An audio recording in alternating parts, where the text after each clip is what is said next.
आइए दोस्तों एग्ज़ाम की तैयारी करें हमारे साथ। आज की वीडियो में हम क्लास 8 हिंदी वसंत में कबीर की साखियाँ इस पार्ट के क्वेश्चन आंसर समझेंगे ताकि एग्ज़ाम की अच्छी तैयारी आपकी हो सके।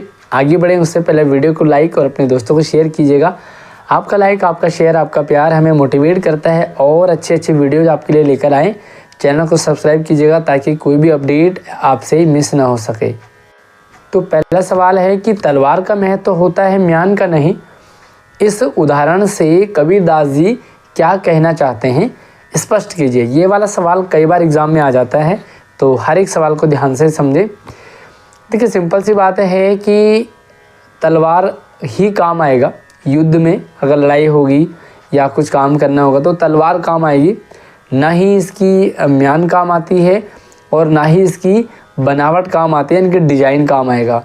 हमें काम तलवार से होता है।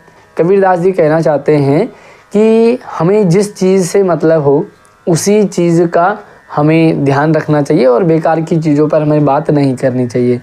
जैसे क्लासरूम में आपकी टीचर जो है बहुत स्मार्ट तरीके से बन के आते, कोई फ़ायदा नहीं है। आपको कैसा पढ़ाते हैं ये मायने रखता है। मान लीजिए बढ़िया बन के आ रहे हैं लेकिन पढ़ा नहीं पा रहे तो कोई फ़ायदा नहीं है बढ़िया बनने का, और नॉर्मल बन के आ रहे हैं लेकिन बढ़िया पढ़ा रहे, तो यहाँ पर जो है ना किस चीज़ से हमारा मकसद है वो हमें देखना चाहिए। सॉल्यूशन देखिए कि तलवार का महत्व होता है म्यान का नहीं। इस बात से कबीर जी कहना चाहते हैं कि असली चीज़ की कदर की जानी चाहिए जो हमारे लिए महत्वपूर्ण हो। दिखावटी बनावटी चीज़ का कोई महत्व नहीं होता। इसी प्रकार किसी व्यक्ति की पहचान अथवा उसका मूल, उसकी काबिलियत, उसका टैलेंट, उसका ज्ञान, उसके स्किल, कौन से टैलेंट हैं, इससे तय किया जाता है, ना कि उसके कुल, जाति, धर्म, रंग, रूप, वेश, भाषा, इससे कोई लेना देना नहीं है। उसी प्रकार ईश्वर का भी वास्तविक ज्ञान जरूरी है। ढोंग आडंबर तो म्यान के समान निरर्थक है। असली ब्रह्म को पहचानो, असली ज्ञान को पहचानो, असली गुरु को पहचानो, असली इंसान को पहचानो और उसी से आपका पार हो सकता है। अगला सवाल है कि पाठ की तीसरी साखी है जिसकी एक लाइन है कि मनवा तो दहुद से फिरे, यह तो सुमिरन नाही कबीरा। इस लाइन में क्या कहना चाहते हैं कबीरदास जी कि मनवा कहते हैं मन। हमारा मन दसों दिशाओं में घूम रहा है लेकिन हम ये तो जान ही नहीं रहे। वह हमने किताब खोल रखी है, उसके पन्ने भी पलट रहे, लेकिन हमारा मन इंस्टाग्राम पे लगा है, हमारा मन सोशल मीडिया पे लगा, हमारा मन खेलने में लगा है, हमारा मन खाने में लगा है। तो क्या हम किताब को पढ़ पाएंगे? नहीं पढ़ पाएंगे। इसलिए हमारा पूरा फोकस मन पे होना चाहिए और मन को कंट्रोल करें, है ना। तो यही चीज़ इसमें कहना चाह रहे हैं। और अगर आप एसएससी की तैयारी कर रहे हैं तो आप हमारे चैनल पे पूरे टिप्स ले सकते हैं और क्या क्या कैसे तैयार करना है वो भी आप समझ सकते हैं। तो आप हमसे इंस्टाग्राम, व्हाट्सएप से भी ज़रूर संपर्क कीजिएगा। वहाँ पर मैं आपको सारी अपडेट शेयर करता हूँ। नंबर आईडी वीडियो के डिस्क्रिप्शन में है। कबीरदास जी इस पंक्ति के द्वारा यह कहना चाहते हैं कि भगवान का स्मरण एकाग्र चित्त होकर करना चाहिए। इस साखी के द्वारा कबीर केवल माला फेर करके ईश्वर की उपासना करने को ढोंग बताते हैं। भाई आप माला फेर रहे हो लेकिन आपका मन नहीं है। सबसे मेन चीज़ मन है। और मैंने आपको एग्जांपल भी दिया था कि आपने किताब खोल रखी है, पन्ने भी पलट रहे, लेकिन आपका मन और ध्यान किताब में है ही नहीं, तो फिर पन्ने पलटने का और किताब खोलने का कोई मतलब नहीं है। इसलिए सबसे इम्पोर्टेंट हमारा मन है और उसे मन को लगाओ, चाहे किताबों में लगाओ, चाहे भगवान में लगाओ, चाहे किसी भी काम में लगाओ। जो भी काम आप कर रहे हैं ना उस काम में अपने मन को लगा दो, मिल जाएंगे आपको भगवान।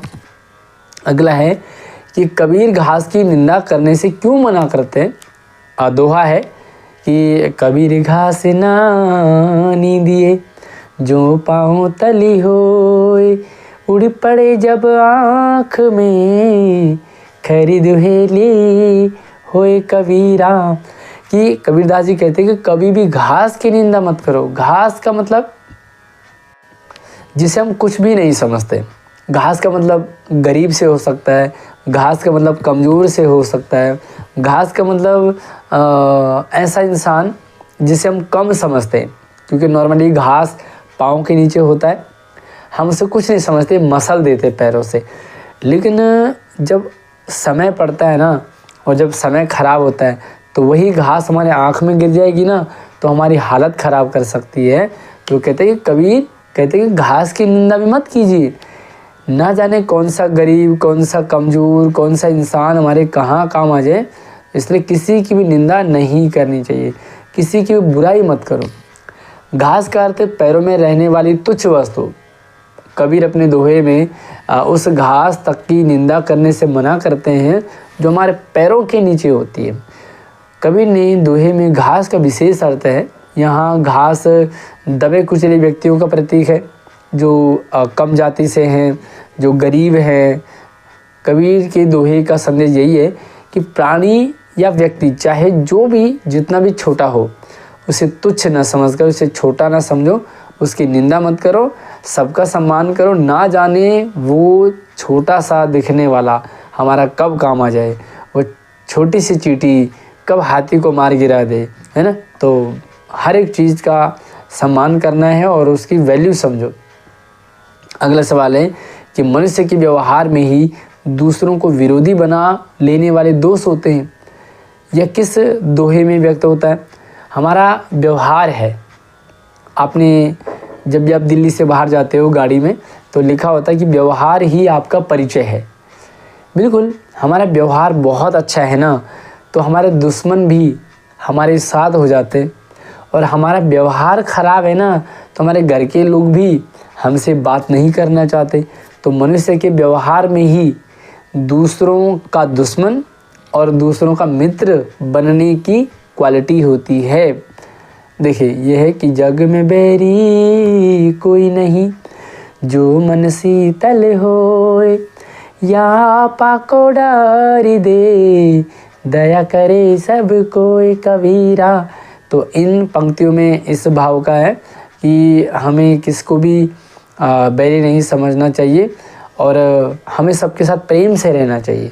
सबके साथ प्रेम से रहेंगे तो कोई संसार में बैरी नहीं, कोई भी दुश्मन नहीं है, सब हमारे अपने आप हो जाते हैं। घमंड को त्याग दो, ईगो हट जाएगा तो आप ठीक हो जाएंगे। अगला है कि या आपा को डार दे, दया करे सब कोई, या ऐसी वाणी बोलिए मन का आपा खोए। तो यहाँ पर आपा जो है ना, दोनों पंक्तियों में, पहले में देखो या आपा को डार दे और दूसरा मन का आपा खोए। इन दोनों पंक्तियों में आपा को छोड़ देने या खो देने की बात कही है। आपा किस अर्थ में, क्या मतलब है इस आपा का? क्या आपा स्वार्थ के निकट का अर्थ देता है घमंड का? तो आपा का मतलब होता है घमंड। या आपा को डाल दे, अगर आपने अपने अंदर का घमंड दूर कर दिया, आप घमंडी नहीं हैं, पोलाइट हैं, तो सब आपके होंगे। ऐसी वाणी बोलिए मन का आपा खोए। और कुछ भी जब मुंह खोलिए तो ऐसा बोलो उसमें घमंड ना दिखे, अरे मेरे पास तो इतना पैसा, मैं तो ये हूँ, मैं वो हूँ, तो फिर कोई आपके साथ नहीं रहना चाहेगा। या आपा को डाल दे या आपा खोए, इन दोनों पंक्तियों में आपा को छोड़ देने की बात की गई है। या आपा अहंकार के अर्थ में प्रयुक्त हुआ है। आपा का मतलब होता है घमंड, आपा का मतलब होता है ईगो, अहंकार, मैं ही हूँ सब कुछ, है ना। बाकी एक एग्जांपल ज़रूर दीजिएगा कि आपने किसके अंदर आपा देखा है, मतलब घमंड देखा है, और जिसका घमंड चूर हो गया हो। कमेंट में ज़रूर रखें अपना नाम अपने स्कूल के नाम के साथ में आप हमसे जो भी एसएससी की तैयारी से रिलेटेड है कुछ भी सवाल पूछ सकते हैं। और अगर पर्सनली मुझसे कनेक्ट होना चाहते हो तो मेरा WhatsApp number, Instagram ID video के डिस्क्रिप्शन में है।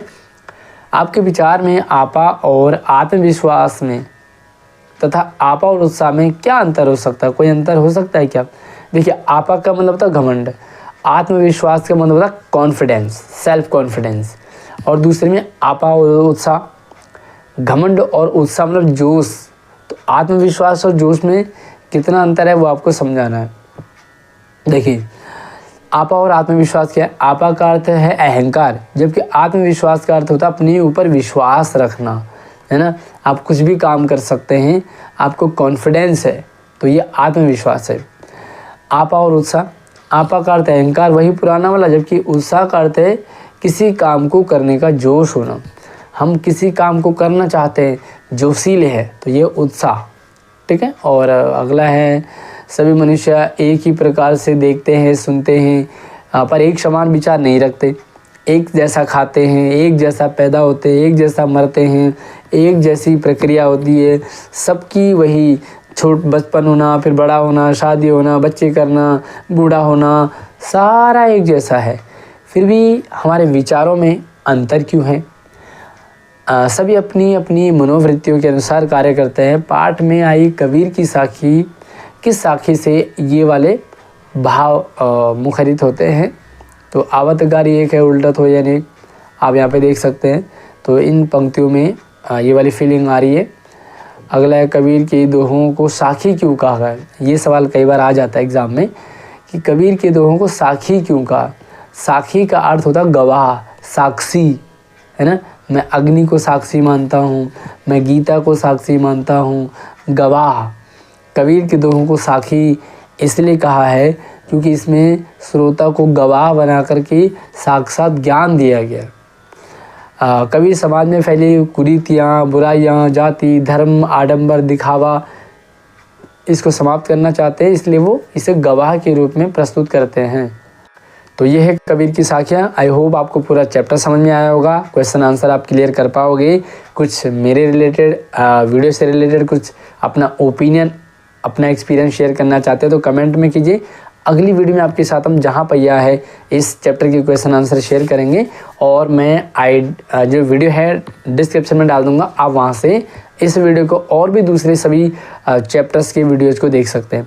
अगली वीडियो में मिलते हैं, तब तक चैनल को सब्सक्राइब कर लो, वीडियो को लाइक कर लेना और अपने दोस्तों को भी शेयर करना। जय हिंद।